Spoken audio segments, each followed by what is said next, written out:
Hi, Room 101. Ms. Vaughn here. Something new to tell you.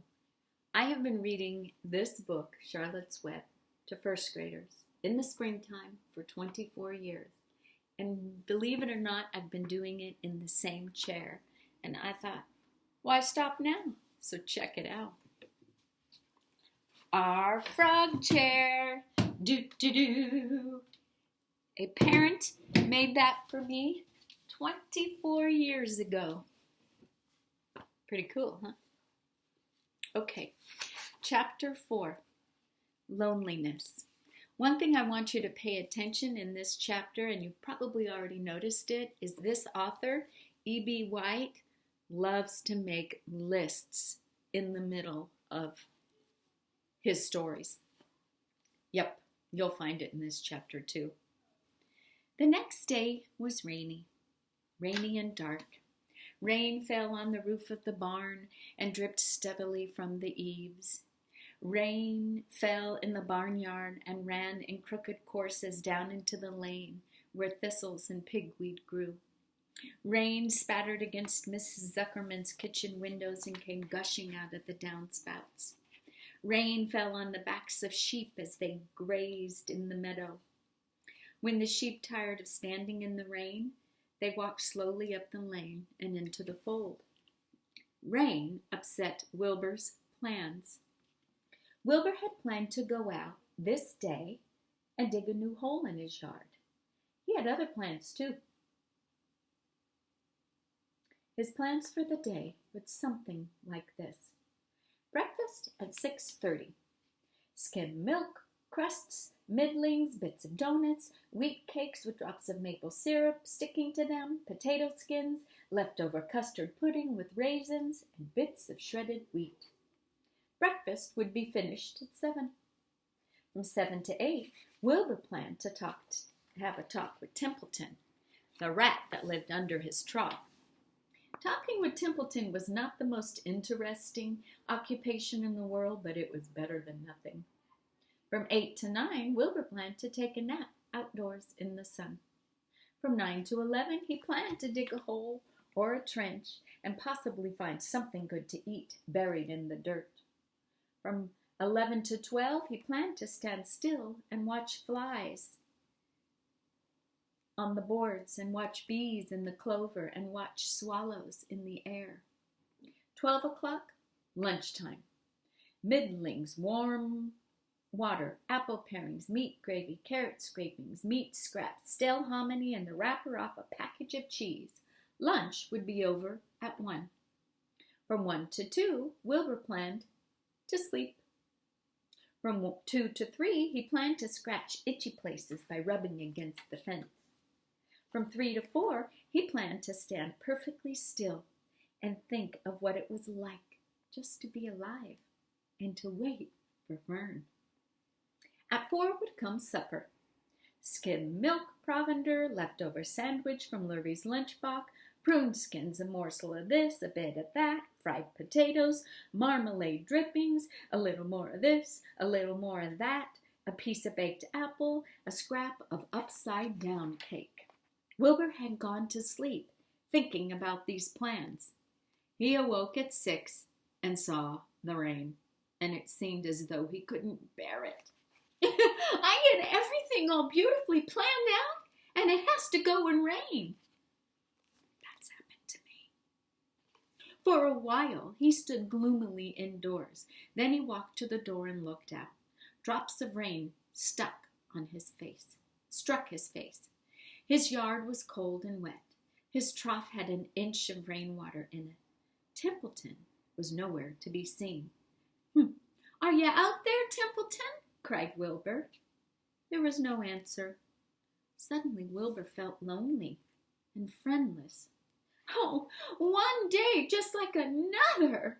I'm very young and I have no real friend here in the barn. It's going to rain all morning and all afternoon, and Fern won't come in such bad weather. Oh, honestly. And Wilbur was crying again for the second time in 2 days. 6:30, Wilbur heard the banging of a pail. Lurvy was standing outside in the rain, stirring up breakfast. "Come on, pig," said Lurvy. Wilbur didn't budge. Lurvy dumped the slops, scraped the pail, and walked away. He noticed that something was wrong with the pig. Wilbur didn't want to eat. He didn't want food. He wanted love. He wanted a friend, someone who would play with him. Now, he mentioned this to the goose, who was sitting quietly in the corner of the sheepfold. "Well, will you come over and play with me?" he asked. "Sorry, Sonny, sorry. I'm sitting on my eggs. 8 of them. Got to keep them toasty-oasty warm. I have to stay right here. I'm no flibberty-ibberty-gibbet. I do not play when there are eggs to hatch. I'm expecting goslings."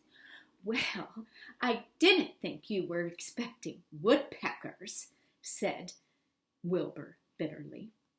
Wilbur next tried one of the lambs. "Will you please play with me?"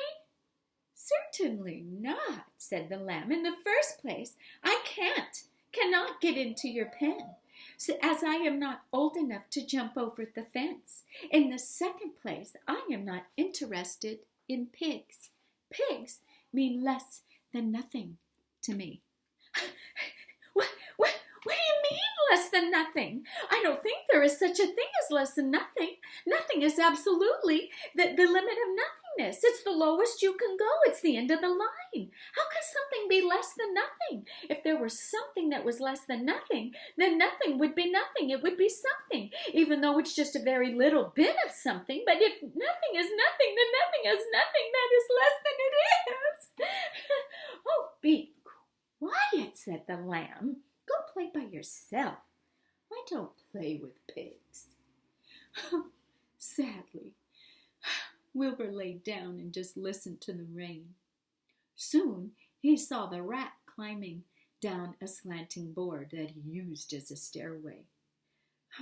"Will you play with me, Templeton?" asked Wilbur. Oh, before I'll show you that, check this out. Here is that lamb saying she wouldn't play. They wouldn't play with Wilbur. But now he's talking to Templeton. "Will you play with me, Templeton?" asked Wilbur. "Play?" said Templeton, twirling his whiskers. "Play? I hardly know the meaning of the word." "Well, it means to have fun, to frolic, to run and skip and make merry." "I never do those things if I can avoid them. I prefer to spend my time eating, gnawing, spying, and hiding. I'm a glutton, but not a merrymaker. Right now I'm on my way to your trough to eat your breakfast, since you haven't got the sense enough to eat it yourself." And Templeton, the rat, crept stealthily along the wall and disappeared into a private tunnel that he had dug between the door and trough in Wilbur's yard. Templeton was a crafty rat, and he had things pretty much his own way. The tunnel was an example of his skill and cunning. The tunnel enabled him to get from the barn to his hiding place under the pig trough without coming out into the open. He had tunnels and runways all over Mr. Zuckerman's farm, and he could get from one place to another without being seen. Usually he slept during the daytime and was abroad only after dark. Wilbur watched him disappear into his tunnel. In a moment he saw the rat's sharp nose poke out from underneath the wooden trough. Cautiously, Templeton pulled himself up over the edge of the trough. This was almost more than Wilbur could stand on this dreary, rainy day, to see his breakfast being eaten by somebody else. He knew Templeton was getting soaked out there in the pouring rain, but even that didn't comfort him. Friendless, dejected, and hungry, he threw himself down in the manure and he sobbed. Look at him.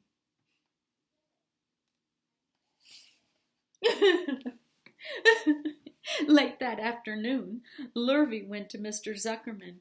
"I think there's something wrong with your pig. He hasn't touched his food. Give him 2 spoonfuls of sulfur and a little molasses," said Mr. Zuckerman. Wilbur couldn't believe what was happening to him when Lurvy caught him and forced the medicine down his throat. This was certainly the worst day of his life. He didn't know whether he could endure the awful loneliness any more. Well, darkness settled over everything. Soon there were only shadows and the noises of sheep chewing their cuds, and occasionally the rattle of a cow chain up overhead. You can imagine Wilbur's surprise when out of the darkness came a small voice he had never heard before. It sounded rather thin but pleasant. "Do you want a friend, Wilbur?" it said. "I'll be a friend to you.